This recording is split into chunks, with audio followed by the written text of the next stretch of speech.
Hey, what's going on, everybody? JB the Ranch Mechanic.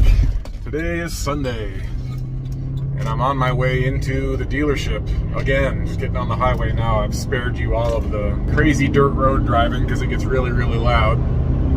We're gonna go drop off the Silverado, and hopefully they can get this stupid P2635 code figured out finally. I don't remember where I left off the last portion of this whole debacle.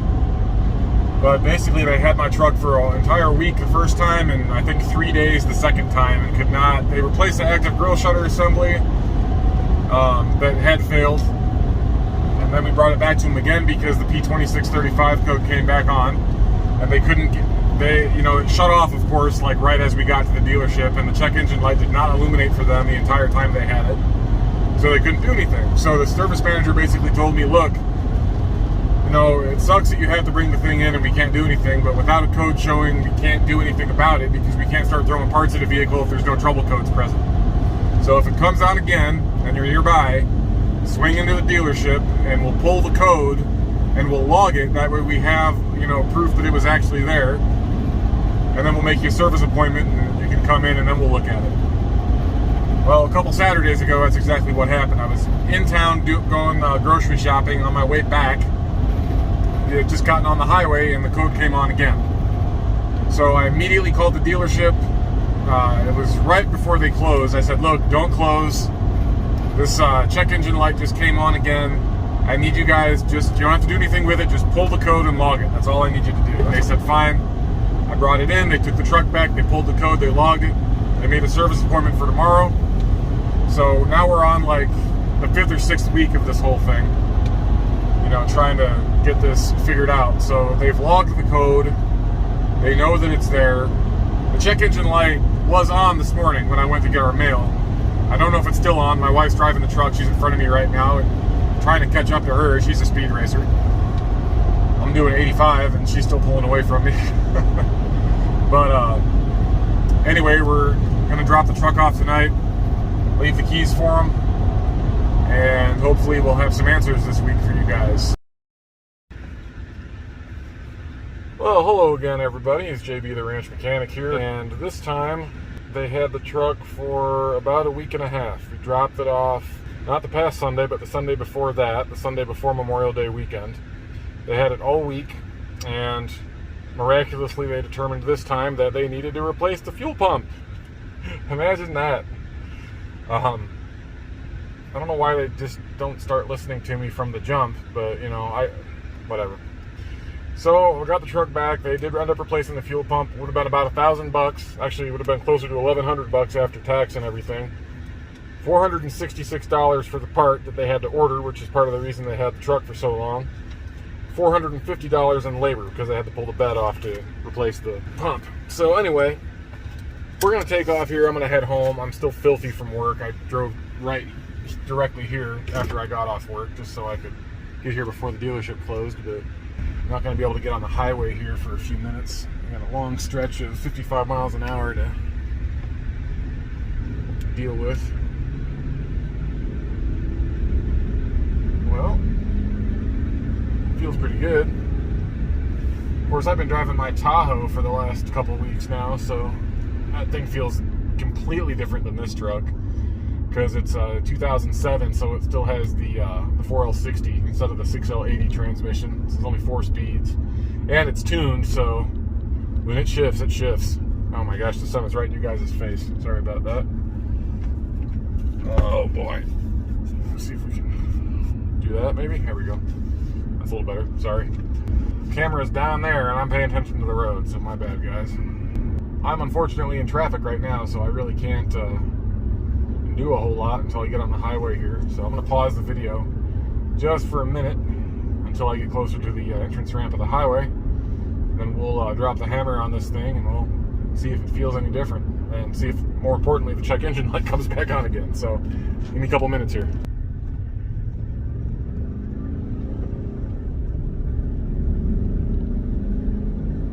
Getting on the highway now. We're on the ramp. Stuck behind a Ford Super Duty that's poking around here. Looks kind of like my boss's truck, although I don't think it's him.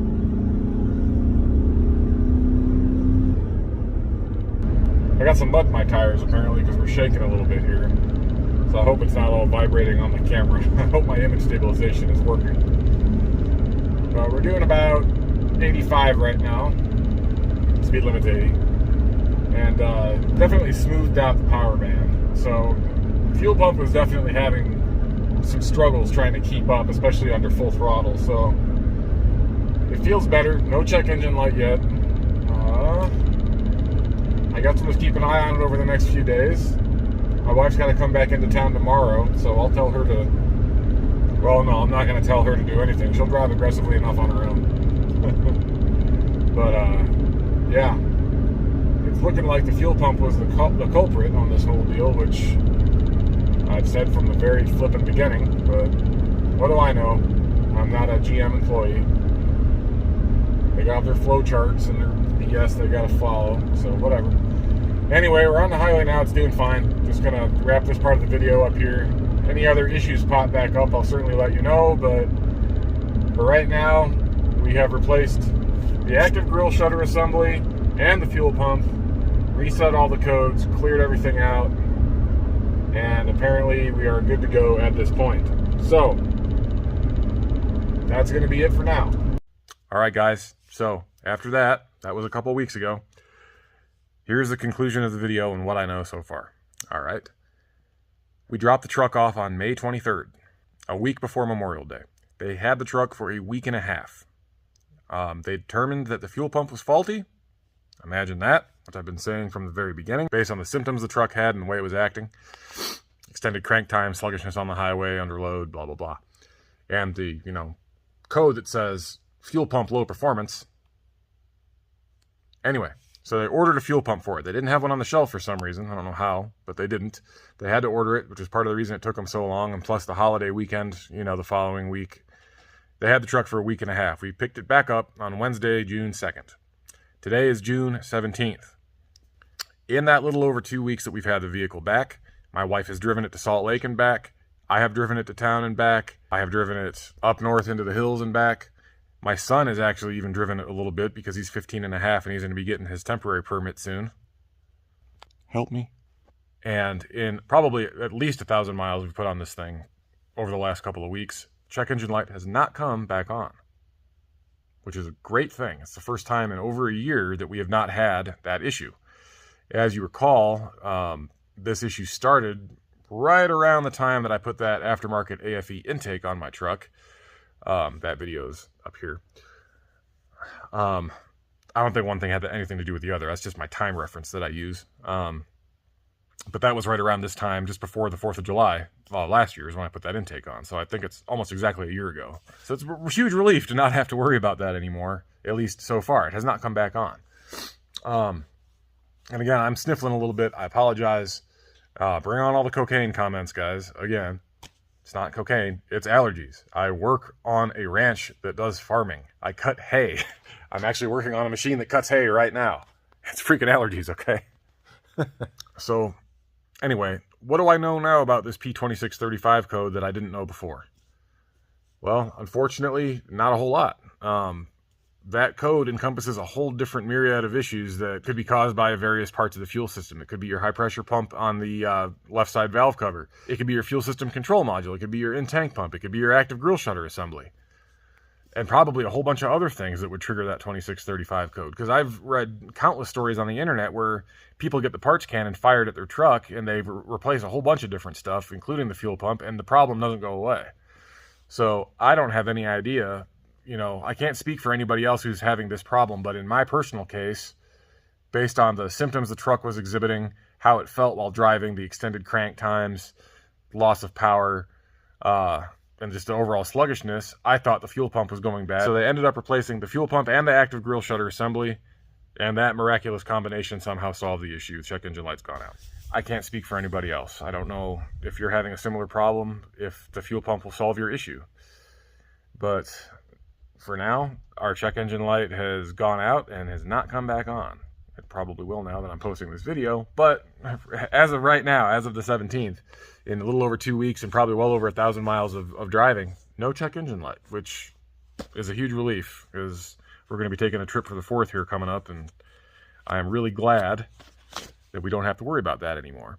And now that we have that issue resolved, I have the money earmarked and put aside to get the truck tuned. So I'm going to be doing that here very soon.